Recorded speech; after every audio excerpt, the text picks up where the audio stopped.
Good evening. This is a public meeting required by the Planning Act to afford any person an opportunity to make representation with respect to the proposed zoning bylaw amendment respecting St. Thomas Airport Zoning Protection Bylaw 2355.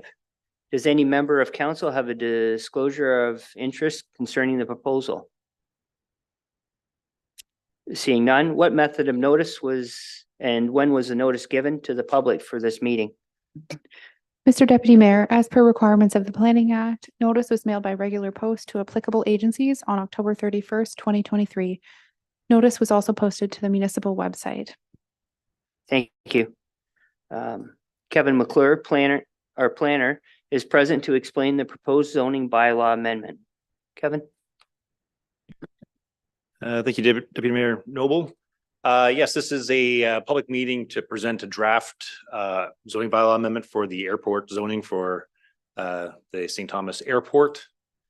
As is noted, I guess through Mr. McComb's earlier presentation and through this, the airport zoning protection bylaw was put in place. It's a kind of a federal bylaw to deal mainly with what they call surfaces that surround the St. Thomas Airport.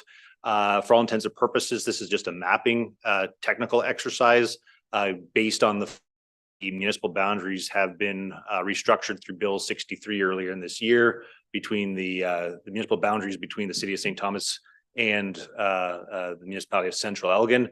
So ultimately what this is doing is just changing the map schedules as part of the two associated bylaws. Nothing else from a technical nature, to deal with like heights and the flight paths, everything else, that's all remaining the same. It's purely a mapping exercise to respect the new municipal boundaries. So this brings us to the first part of the amendment. Actually, I'm not too sure if you can see in the room the one section here. So the bylaw amendment is going to be deleting the index map to the bylaw maps 3, 7, and 8, and then introducing new schedules as part of this amendment. So Schedule A to the bylaw being a new zoning map 3. And again, as you can see on here, ultimately the big difference there is the gray area on the map. Everything now is previously the same, except now it's respecting where the new city's boundaries are. The same being for Schedule B is introducing a new map 7 to that bylaw.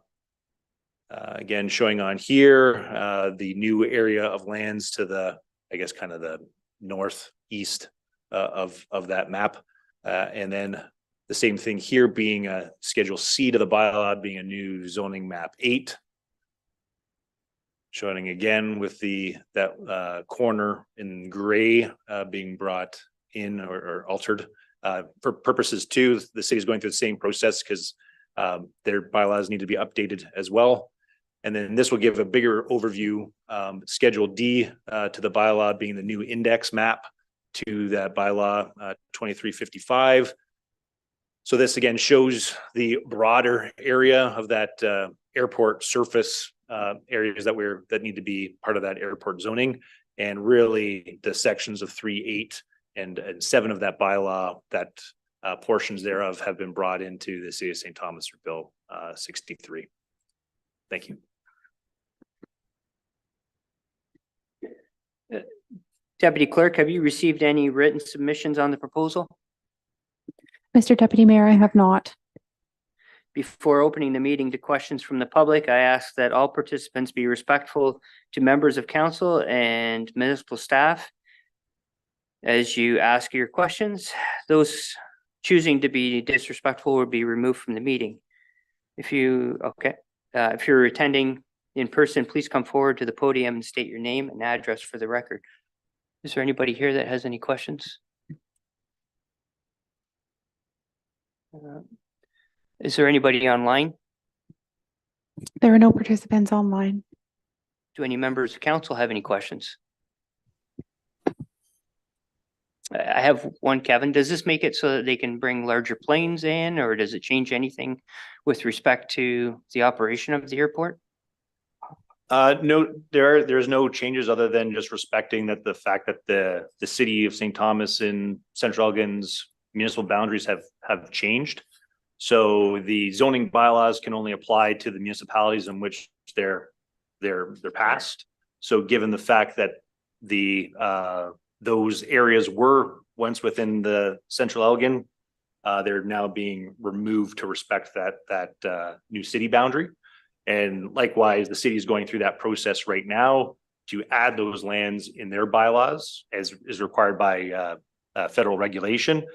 Just to note for everybody as well, the city and Central Elgin have forwarded on this to Transport Canada for comment and eventual, I guess, review, and that barring any changes to or recommendations through that process, the bylaw isn't going to be advanced until we've received those comments. So it may not be at the next meeting of council. It'll be based on if and when we receive any comments to alter or change what's been presented.